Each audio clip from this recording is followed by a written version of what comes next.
gentlemen, one of the greatest stars ever in the world of country music, a longtime friend of mine. You love him as much as I do, I know. Tracy Lawrence, here for you today. Don't trip me. Thank you.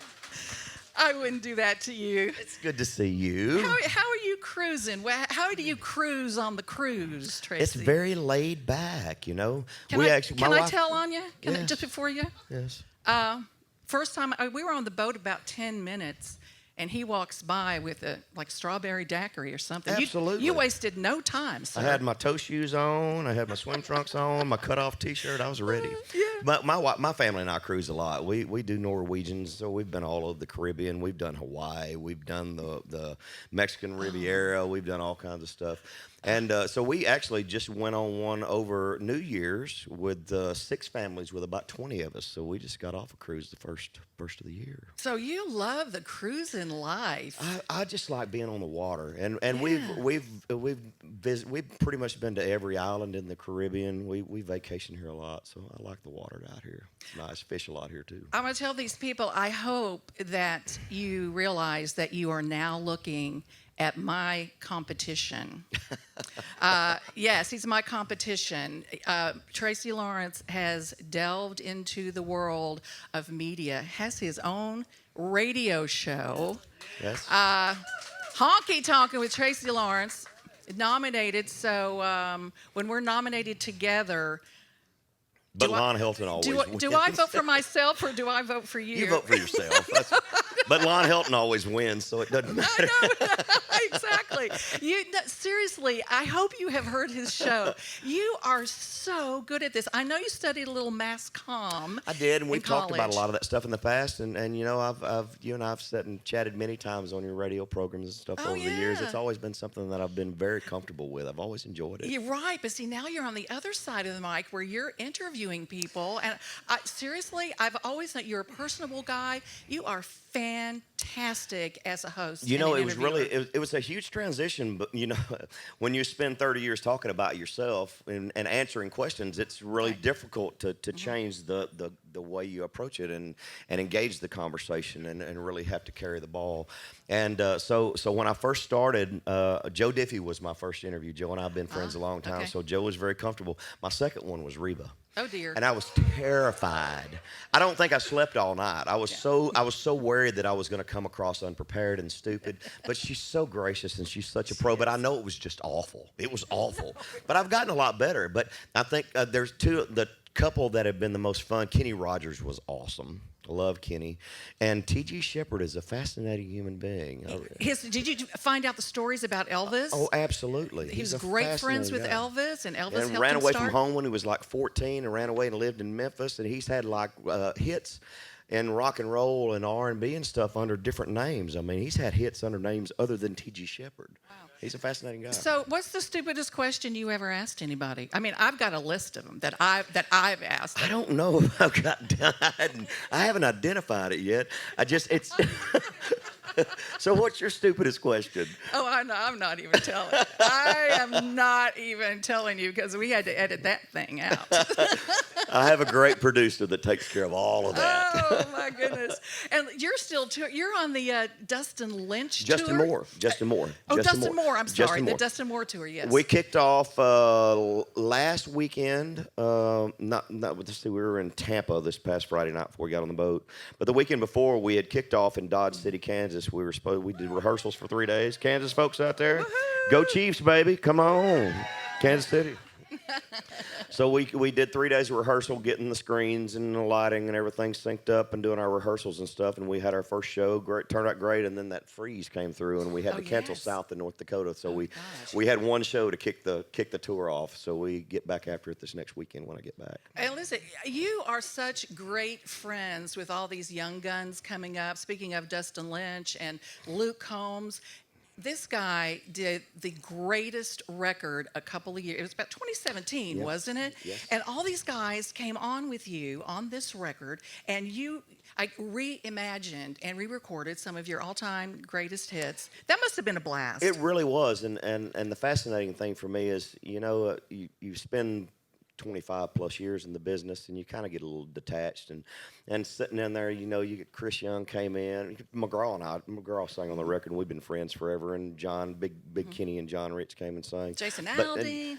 but you know, Jason came in, and they're telling me stories about when Jason's like, he said, I had your poster on my bedroom wall, man. I said, that's a little creepy, man.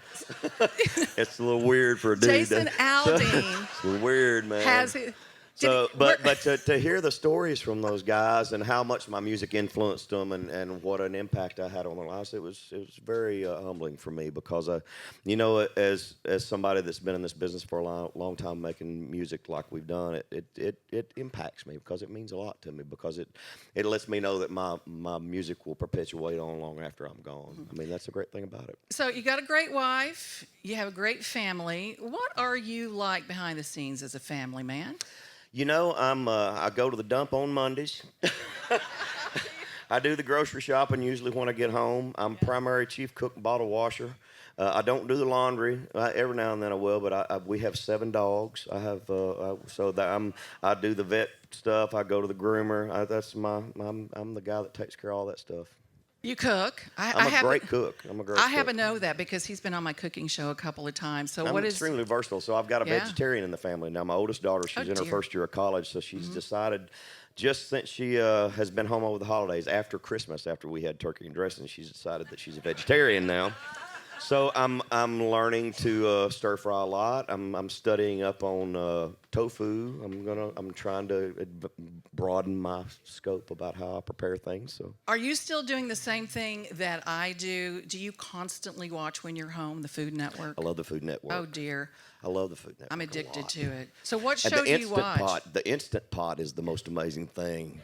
Do you guys have that? Freaking black-eyed peas, Instant Pot black-eyed peas, Southern black-eyed peas in the Instant Pot with bacon and chicken stock and onions and bell peppers. It's absolutely phenomenal. Okay, don't laugh. About 6 months ago, I bought an Instant Pot, and it looked with so many settings. It's intimidating. It's in my closet. No, get the Instant Pot out. You can do, white bean chili. Chicken and bean chili. Oh, man. I do racks of ribs. I do ribs in the Instant Pot. Goulash is a favorite at the house. I do goulash. It takes 4 minutes. I'm going to call you. I'm going to call you and get some recipes. Yeah. It rocks. I love to cook. We have a lot of people here who have pressing personal business with you. Oh, my gosh. Are you ready? Yes. See, I get to talk to you all the time, so yeah. I figured they'd like to talk to you for once. Fran is here from Tupelo. Hello, Fran from Tupelo. Have you put out new recordings? Besides the 2017, you have put out a new record since then. Have Made in America, which came out last year. Where is Fran? By the way, there's Fran. Awesome. Made in America, and I went to publishing companies like I normally have over the years, and I just decided this was the time for me to write the bulk of the record. So I wrote eight of the things on the album. 3 of the other ones came out of my publishing catalog from writers that I'd had over the years. Rick Huckabee had been writing for my publishing company for years, so I pulled 3 of those out, the more rock and stuff. I cut 1 outside song on the whole album, and Chris Stapleton and Sean Camp wrote it, called Giving Mama Reasons to Pray. So it's a very personal record. It came from a lot. I was going to say, when we talked to you about it on our radio show, you had mentioned it was so personal. So what makes it so close to your heart? I think just dedicating the time to the craft of writing songs and really putting the energy into making it. And I always had I lacked self-confidence about my songwriting. I always really, I just felt like my stuff didn't stack up to everything else I found from publishing companies. Really? I really did. I was always insecure about it. And this is the first time I really felt like, you know, this is good stuff. I'm really proud of where I'm at now, and I'm proud of the stuff that I've written. And some of it may be that I'm not playing the radio game anymore. I don't feel like I'm trying to be commercially viable. I'm able to write what's relevant to me and say what's coming from my heart at that particular time and that particular writing session. And I don't feel like I'm trying to chase anything anymore. Well, you've done a lot of living. You've experienced a lot of things. You have a lot to say. Yeah. Well, I'm not going there. Look at the look on it. So I'm not going to go into that part of it. So don't worry about You've that. seen it all. You've seen me grow up. I've seen it all, and I'm not telling. Thank you. Well, I might if you pay me. Daryl is here and wants to know what got you into country music in the first place. You know, I discovered Merle Haggard. By the way, Daryl, show us where you are. Daryl. What's There up, you brother? are. Hi, Daryl. So I discovered Merle Haggard and George Strait when I was about 12 years old, and it was life-changing for me. I played trumpet in the marching band all through school. I always loved music. I remember the Glenn Campbell variety show when I was 3 and 4 years old.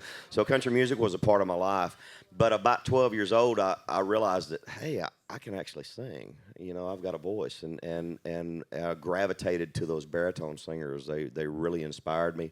And I taught myself how to play guitar from the back of a church camp songbook, and Haggard's stuff was 3 or 4 chord easy stuff, and that was the foundation of everything that I did. It came from those two guys, and then George Strait hit. And George Strait, that Texas sound with the twin fiddles and stuff, just mesmerized me. I just fell in love with George Strait when I was a kid. I mean, it was something that I really tried to emulate. I studied him really hard growing up. Is it true your family was not thrilled about you being in country music? You know, my dad was a banker. My stepdad was a banker, and he just thought I was wasting my life away. He never saw any future in any of it, and it was. I was always very proud of the fact that I proved my point to him. Did Yeah. you? Now, you didn't do it with your hand, did you? No. My dad and I had a rocky relationship over the years. He loved me a lot. He just never really understood me. But we made peace. He passed away a couple of years ago, and there's 6 siblings in my family. I have 2 brothers and 3 sisters, and all of them but my oldest brother, we were there with him when he passed away. I got to spend several days together, and I was holding his hand when he died, took his last breath. Oh, that's a beautiful thing. It was a wonderful thing. It was a very great time for me and my brothers and sisters to share that moment together, and he and I had conversations leading up to his death and made a lot of peace with all of it, so it was very healthy for me. Is it true that your mom really wanted you to be a minister, a preacher? Yes, yeah, and my grandmother too. Okay. I actually had a full ride to a Methodist seminary college, and I just couldn't do it. It's not. It's. I mean, I grew up in the church. I was very active in the church. I grew up a Methodist, so I was involved in UMY and the district and conference president and the whole thing. I was very involved. I just fell in love with country music. That evil music stole me away. Ooh, evil music. I think you would have been a good preacher. I think you could have. I'd have been a good lawyer, too. You know a lot of stuff now, too, don't you? Oh, speaking of all of your heroes and everything, Herman is here from What's up, California. Herman, there you go. Okay, this is a good question. What did it feel like to record the song Hillbilly Heaven to Honky Tonk Hell with George Jones, one of your heroes? I love George Jones. I got to spend so much time with him over the years, and I considered him a friend. Him and Nancy I was very close to them. We'd go have dinner together and everything, and be able to work on a project like that with him was very wonderful for me. And we did a couple of other things that really never saw the light of day later on, just a couple of years before George passed. And I can't even remember the name of it, but I remember it was George should have stopped singing a couple of years before he did. He really went downhill fast, and he was sad. He was so gracious in the studio, and he was looking up to me like the roles had reversed, and being able to share some moments like that with George. George was a salty old cat, I'm telling you. So when we were touring together, George liked to hurt you, and you'd have to kind of guard yourself when you walk beside him, because he'd backhand you right in your man parts, and he would drop you to your knees. Take a bow, son. That's what he'd say. He was mean. He was mean. Okay. Now this could get real interesting. What personality trait did Jones have that you think you also have? Perseverance. Uh-huh. George fought through a lot of stuff. He fought his demons off, and my target date is 82, 83 years old. I figure if George can live that long, I can too. So here's something. George confessed to me one time, because he went through some really Oh boy, did he ever. big ups and downs. And he said one of his problems, besides, the alcohol, The drinking that and we all that, devil riding on his shoulder. there you go, was that he said, Lorianne, he goes, I love everything pretty. Anything shiny, I just buy. Yes, he Diamonds, did. watches, cars, and all that. So, not to get too personal, but you have always, the first time Charlie Chase and I interviewed you, and this was back in the early 90s. We've been I had a there lot of hair back then. since the beginning, Bubba. Yeah. So have you been pretty? You seem like a good businessman. Have you been smart with the money you've made? I have. I've got a lot of real estate. I've done well. I've had some bumps in the road along the way, but Everybody does. but things are good in my world. You know, Fantastic. I'm not having to run on the treadmill all the time. I do it because I love to do it. See, that's the way it should be. That is the way it should be. Donna is here from South Carolina. Donna. What's up, Donna? Okay, this is. Yes, ma'am. Early Oh, yeah. 90s. Did you bring Oh, pictures yeah. of him in the early 90s? Be- Looky okay, there. Nashville. You were collecting food for Wow. out there. That was See, a long this time man ago. is a humanitarian. That was a These are long time pictures of ago. him collecting food, Awesome. yes, for a charity. That is really nice. I mean, and this man, you do this thing that you did, and I'm jumping all over the place here, but there's so much to talk about. I do want to applaud you for the work you do in Nashville. You started this turkey fry that was really huge already for the Nashville Rescue Mission. This thing has turned into one of the biggest events in Nashville with a concert and everything. Yes. What you do is amazing, so thank you. It's been an amazing journey. I had no idea it was going to turn into what it has. I mean, it was just me and a group of buddies that used to cook turkeys at Thanksgiving for old people on the street, and we just decided we would get together and proposition the mission to let us come down and cook, and it's turned into this amazing event that's just been phenomenal. We raised a lot of money. I've got a whole committee in place now. We're having growing pains right now, trying to figure out what the next step is. Yeah, because it's gotten so big. It's It like, really where do you has. go from here? And we've got to grow, but we've got a lot of really talented people, a lot of people that are great in the charity world that know how to raise money and everything. That's So great. I think you're going to see some tremendous growth in the next few years. Okay, jumping back to those pictures in the 90s. Really big question for you. Okay, that was back in the mullet days, the hairdo, Oh, yeah. short and hair, long hair. Okay, now you had one of the best ones. Neil McCoy called it a cur mullet because I had real curly hair. You had a curly mullet. Well, and so did Blake Shelton. But now here's the thing. I still, to this day, love a mullet. I think it's the sexiest darn thing. I just, and I've had people tell me, Lorianne, you're nuts. It is never coming back. And it's coming back. It's coming back, Would but it you- ain't coming back on my head. No. No. I have moved on. I want to see the curly mullet. I want to see the curly mullet again. Could I even pay you? Yes, you can pay me, I'll Lorianne. pay you to do it. Okay. Anything you want. Okay, so now back to the question. Her question is, would you two-step with me? Her husband's on board, so it's I am not a dancer. My wife loves to dance. I've had 3 knee surgeries. I just got a total knee replacement in December You of did. 16. Wait a minute. Can I look at that thing? Yeah, see? Oh my gosh, sir! Y'all you have- remember? You remember when I got shot in the early '90s? I got mugged and I got shot through Right, the remember. joint in the leg. Uh-huh. And so I'd had it scoped 3 times, and I wound up having to have a total knee replacement. Okay. I don't know what I ran into there. I When don't know they, what that is. that I was drinking last night. I Too many don't know. strawberry daiquiris. Okay, so when they did this surgery, did they do that tattoo? No, you know just when I got teasing. that? I'm kidding. After Find Out Who Your Friends Are, got Vocal Event of the Year in Las Vegas, I went Mm-hmm. and got that tattoo to celebrate my victory. Beautiful. Oh, look, that's a beautiful, yes, cross. Beautiful. There you go. All right. So, and people do want to know. I mean, you won a big award, a Vocal Event of the Year for Find Out Who Your Friends Are. Yes. Are McGraw and Chesney still good friends? Or have you guys Tim gotten and I so are busy? still good friends. I don't know what's going on with Kenny. Kenny don't return anybody's phone calls. I don't know. He's His out mama, here, his mama comes to see me, and she says he don't call her back either. So I don't know. He's out here in the Caribbean somewhere. I don't know. I don't know what happened to him. But Tim and I are still tight. We talk all the time. Yeah. Do you think Tim is going to run for office someday? God, I hope not. I know too much about him. He don't need to run for office. That'd be like me running for office. Some people just don't need to get into politics. And see, exactly, because these days they dig up every detail. I wouldn't put my family through that mess. You would. Oh my gosh. I wouldn't do it.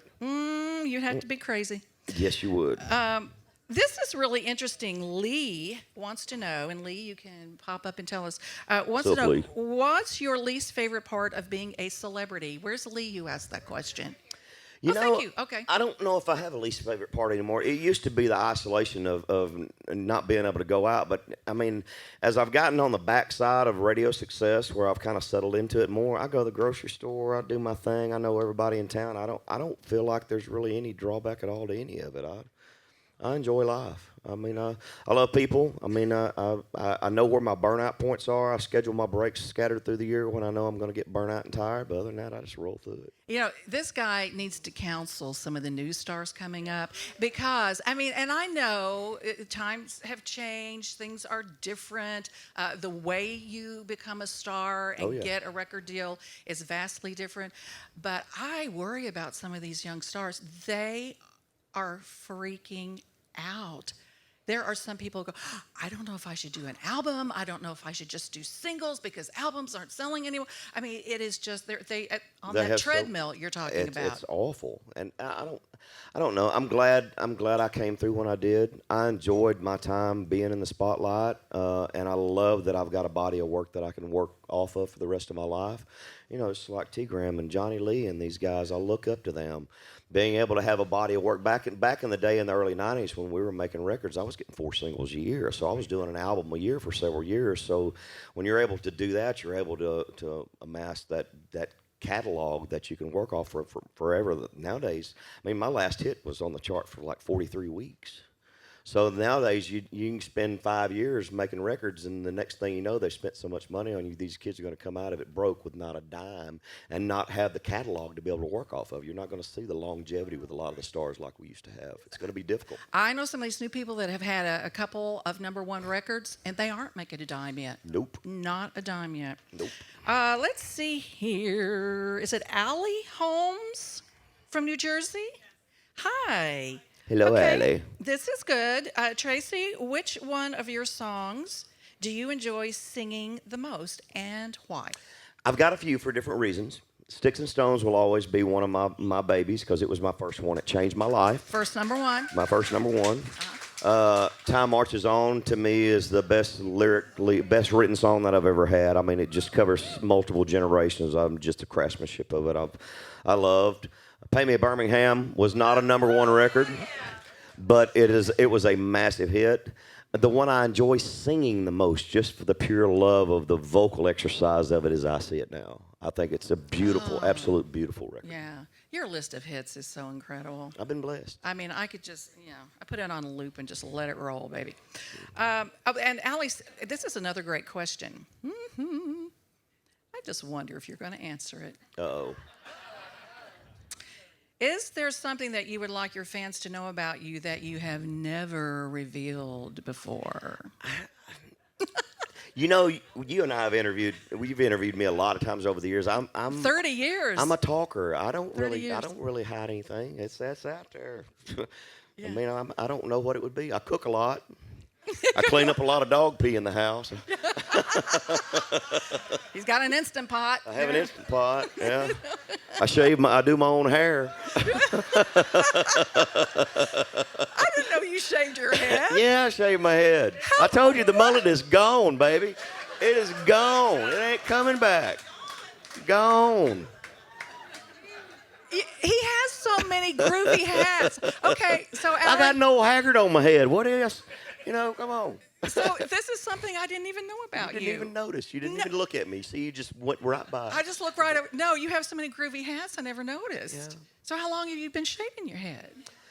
I had. There's a lot of restaurants in Nashville now that don't allow you to wear caps and hats and stuff in, and I was a little self-conscious. I'm going bald and everything. So I called a friend of mine that I'm very close to that had a hair transplant because I was considering doing that. And he said, man, don't do it.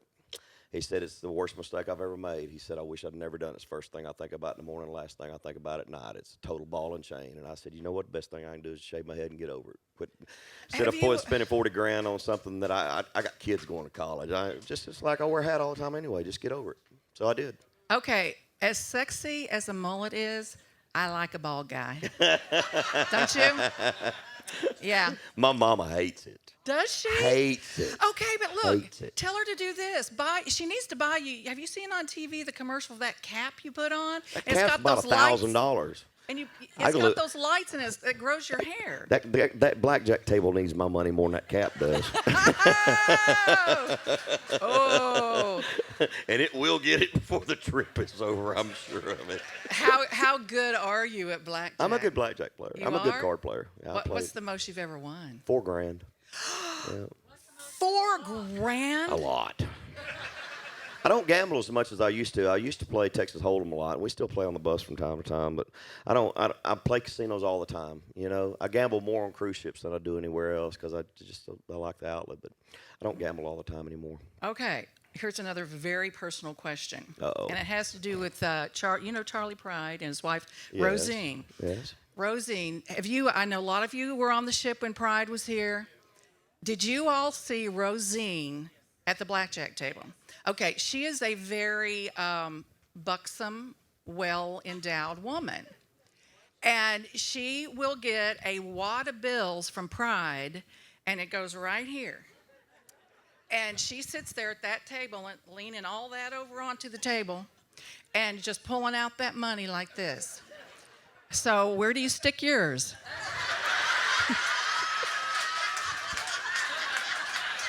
Okay. Wait. In my pocket. Okay. Before I don't have big boobs. I don't know.